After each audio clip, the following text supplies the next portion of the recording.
What is up, guys? Let's get to it.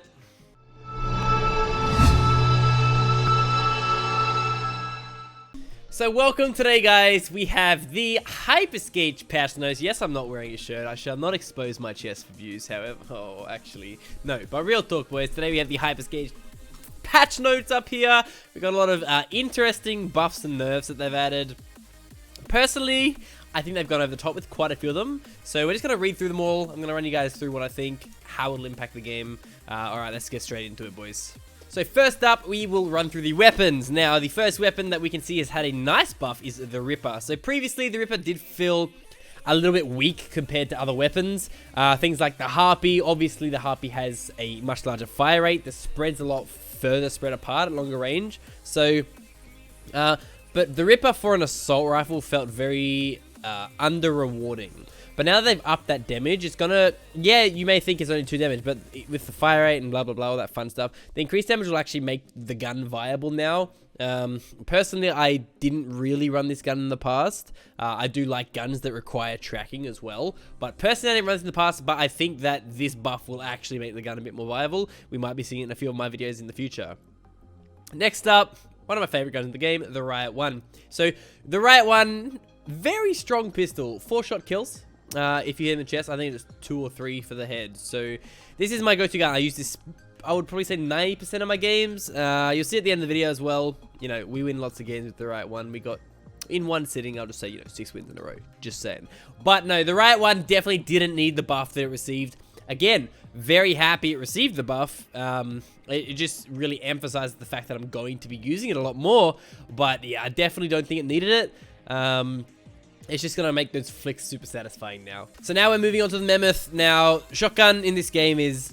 It felt a little bit RNG. I think they kind of fixed that. So as you can see just under here, the post-shoot animation has been improved to increase the reactivity of the weapon. I think that's fine. I think the damage buff is definitely not needed. Just due to the fact... I have died so many times to being one-shot by a shotgun. On top of that, the weapon just does a lot of damage. Like, obviously... It's a shotgun, so it should be used at close to maybe between close and mid-range. They're the kind of ranges you want to use it at. It's quite easy to hit, quite easy to use. It does a lot of damage. The buff is probably a little bit over the top. Obviously, it is only 1 increased damage, but that's per pellet, so that's an increased 5 damage overall. But, like, I think it'll be fine, just because the game is quite fast-paced, and a lot of people can choose to keep distance with things like hacks, so I don't think it'll change... I don't think it'll impact it too much, but I think that it was definitely in a good place. Other than like the RNG side of it, as well as, you know, the spread being so random, I guess. Now we move on to the protocol. So this is, hands down, I'm surprised. I'm truly surprised. So the protocol, right, you could headshot someone once, max level protocol, one-shot them. Can't do that anymore. Which is ridiculous, right? A game like Hyper Scape, where it's so fast-paced and, you know, there's always something happening. The hacks, there's so much mobility. Like, if you can use a sniper in this game and get a headshot, it's super rewarding, yeah? Like, to be able to outplay someone just by shooting them once. Yeah, that's kind of strong, I'm not gonna lie. But, like, I think that them removing the one-shot part of the weapon is probably a bit overkill, just because of how fast-paced the game is. And let's be honest, the sniper has a very long reload speed and a very long reshoot speed. So you shoot once, you know, wait a little bit, and then you shoot again. So I think it is a little bit overkill what they went with this, but like I personally, so I'm obviously not someone to use snipers, but I, like, hands down, I just won't pick this up now, ever. Even if I, like, you know, oh, there's a guy over there 300 meters away, you know, like, I'll never be picking it up. It's too garbage now, man. Next, we move on to the Hexfire. This one did need a bit of revitalizing, I guess you could say. This gun is, obviously, this is my biased opinion, but this gun is hot garbage, dude. It does so little damage. So yes, they have buffed the damage by 1 at all ranks. They have lowered the fire rate though, which kind of, I think it's kind of stupid lowering the fire rate. I think if they buff the damage and then they kept the fire rate the same, I still don't think that would make the weapon OP. Like, there's so many better weapons you can use. Yes, it has a clip of like 260, so you can just hold down left click and spray. But regardless, dude, like, there's so many better weapons you can use. Like, if you, for example, if you use a Harpy, you are going to melt someone. If you use this, it's still going to take you lots and lots and lots of shots. It's going to take you 30 shots, which means you have to hit all of them. Like, and that's a lot of shots. Obviously, it doesn't seem like much, but everyone you see using a Hexfire goes like this. You know, dude? Like, like, actually, though, dude. Yeah, I think they had the right idea. I don't think they executed very well, though. They definitely didn't have to reduce the fire rate just because they upped the damage. This gun will probably be a gun that I'll pretty much never use regardless. So, you know, I don't know what they'll think with this. Next up, we have the Skybrake. I think this is dumb. Like, honestly. So, as you guys know, Skybrake does a lot of damage. Like, especially if you're at range, dude. You hit a shot for 64 damage. Like that's a lot of, that's a bit more than half of their health, boys. I think it didn't need a buff because it's kind of like with the Skybrake, you're either standing back and then you're just shooting, constantly skybraking people, right? Or you're running a teleport or a slam. You're going up in the sky, you're shooting down at them, swapping to your secondary, finishing them off, right? Because the Skybrake has such a massive reload speed, it's one of those guns how you either stand heaps far back, you constantly shoot, or it's something that you go balls to the wall, and then you just go full burst, you know? Like a slam, a mine, a shotgun, a Skybreaker. It's just something like that. Threw that together real quickly. Big brain. No, but honestly, like, yes, they did remove the knockback, as you can see here. So, where are we? Here, yeah. So they removed the knockback. I think they did this for a lot of weapons. I think the knockback's a really cool mechanic. Like, it's very annoying to burst. Don't get me wrong. I'm happy they removed it. But I think that they remove a lot of things that kind of make the game unique. So, for example, knockback with a weapon, you know? Like, I personally don't know of any battle royales that have that. Like, Fortnite might. I've never played Fortnite. I'm sorry for even saying that word in this video, okay? I do apologize. But, yeah, so Skybreaker got a nice little buff. Now does high environment damages. So, I don't exactly know what that means. I assume it means things like barricades, the chests that are on the ground, or it just has a wider spread. It's not really that detailed to really know what it is, but I don't know. I guess it comes down to, yeah. Skybreaker personally isn't my choice of weapon, but if you do find something like a max level teleport or a max level slam, even level 1 slam is fine. Just getting that height, getting the burst, landing on the enemy, they should pretty much die depending on what combo you're running. We'll speed through this now. Look, Salvo, they decrease its damage, which is fantastic. Salvo is very overpowered in any sort of building. If you're outside a building, it's a little bit hard to hit. Well, it's quite hard to hit. Inside a building, it's stupid though. You just bounce off the walls and they just eventually detonate and kill his enemies. They did remove the pushback of this as well, but they did up the area of effect damage. So it will be able to hit enemies a little bit easier, like outside of buildings, but inside buildings is still going to be doing a lot of damage. But the good part is they did lower it by 7 and they lowered it by 8 at max level. So it's not too bad, you know? And now we got the Komodo. So the Komodo, it's such an underused weapon. I find it's one of those weapons how you first drop, you pick it up and use it for a bit. As soon as you find something better, see you later, alligator, get out of my game, you know? Like, it's not really something that people use a lot. And I think increasing the damage is a very good idea, but removing the knockback kind of takes away the uniqueness of it, you know? Like the Komodo, yeah, cool, it does a little bit more damage now, but I mean, it doesn't knock people back. The AoE is higher, so it is going to be easier to hit enemies when you actually shoot at a wall. So I found the biggest thing was you'd shoot a wall and the AoE was like this big, right? They've increased it by a little bit more, so it should be this big. So it should be easy to hit enemies if you're shooting at their feet. But yeah, so, and the other thing is, like, I don't like this little unique thing they did to it. Komodo now deals progressively less damage under 15 meters range. So if you're close to someone and you keep shooting them, right? Guess what? You're doing less damage each time you shoot them. To me, that sounds kind of stupid. But I mean, yeah, I guess, yeah. You know. Now for the fun part, guys. That's right, we're moving on to the hacks now. There are a lot of changes here. Like, I'm talking a lot of changes, alright? So, let's try to speed through them, alright? So, we're going to first look at the mine. The mine has had its cooldown increased. It's had its damage lowered by a lot. It's had 20 damage taken off. And then at max level, guess what, boys? They've taken off 30 damage.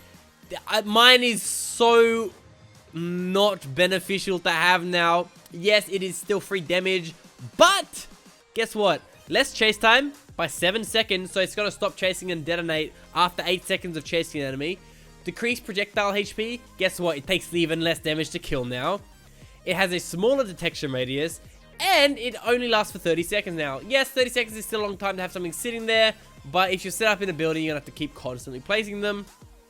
On top of that, the trigger time's taking longer. So as soon as it gets to an enemy, guess what? As soon as you place it, it takes a second to place instead of 0.5 seconds, which means if you're trying things like the Mind Slam combo, it's going to be a lot harder because you're either going to have to place it down as you land and then hope that the displace from the slam will be enough to kill the enemy, or, you know, you're just going to have to settle with your mind not actually hitting anyone.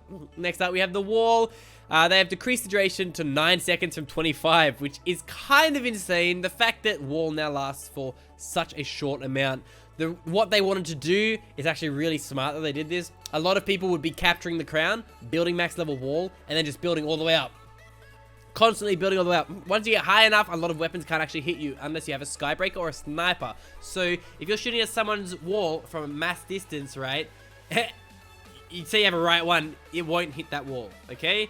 So they decreased the duration so people could stop, you know, up and up and up and up. Decrease auto deploy wall to 2 instead of 5. So instead of having 5 walls active at once, you can have 2. So they really want to get rid of that. I'm going to camp all the way up in the sky and stand on top of my walls, you know? Very, very, very smart. So I'm very happy with this change. It's going to make the game a lot easier for those campers. Well, it's going to make it easier for me to kill those campers. Next up, we have the ball. Honestly, personally, I think this hack's kind of garbage. They increased the cooldown. I mean, I understand it. It's like kind of like a free armor, but like in saying that, armor's still better than ball in my opinion. But always in my opinion. And they decreased the duration from 60 seconds from 180. So instead of being able to sit in ball for 3 minutes straight, bouncing around the map, you now got 60 seconds. So moving on to armor now. This one here hurts my soul. If you've seen any of my other videos, which you can see, let me just point to it over there, up in that corner. You'll know that armor, in my opinion, is the greatest hack in the game. Very sad to see this change. They have increased the cooldown by 2 seconds. Yes, it's only 2 seconds, but that's actually kind of game-changing, especially if you use armor quite frequently. Next up, we move on to slam. It has an increased cooldown, and the damage is less. They need, like, because the game is so fast-paced, I feel the damage numbers should be quite high, because it means you can punish your enemies more for their brain being slow, you know? Like, that's what I think. So them nerfing damages on a lot of the hacks, I think it's a little bit whack. But I mean, hey, apparently they know what they're doing, boys. But that's all right. So yeah, slam it's still gonna be great because slam's not only a mobility ability, right? A lot of the abilities are either mobility or survivability or damage, right? The good part about slam is you can do both. You can use it to gain height, which I show in my previous tips and tricks video, which I released 2 days ago. Well, depending on when you're watching the video.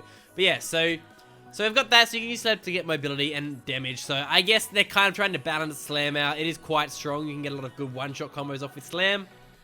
Next up, oh, this makes me very happy, man. They are increasing the cooldown of invisibility.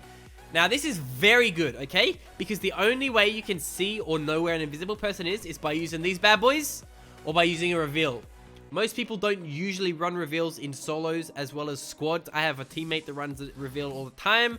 That's just how we work together. But yeah, personally, I'm very happy with these changes. Although the duration is reduced by 3 seconds. So we're super happy about that. No one's going to... You know, you get into a gunfight, you smack some people up, they go invis, and then it's like, he had 1 HP, and now he gets to revive all his teammates. Which, again, I think I have recording of that. So, you know, previous video, boys. Next, we move on to heal. Now, this again makes me a little bit sad because I do enjoy using heal. However, it's very good. Heal was probably one of the most overpowered hacks in the game. Because once you get to the max rank, the healing's doubled, you know, and it lasted for 15 seconds. Now, right, so you could actually sustain like 3 people shooting you with Hexfires.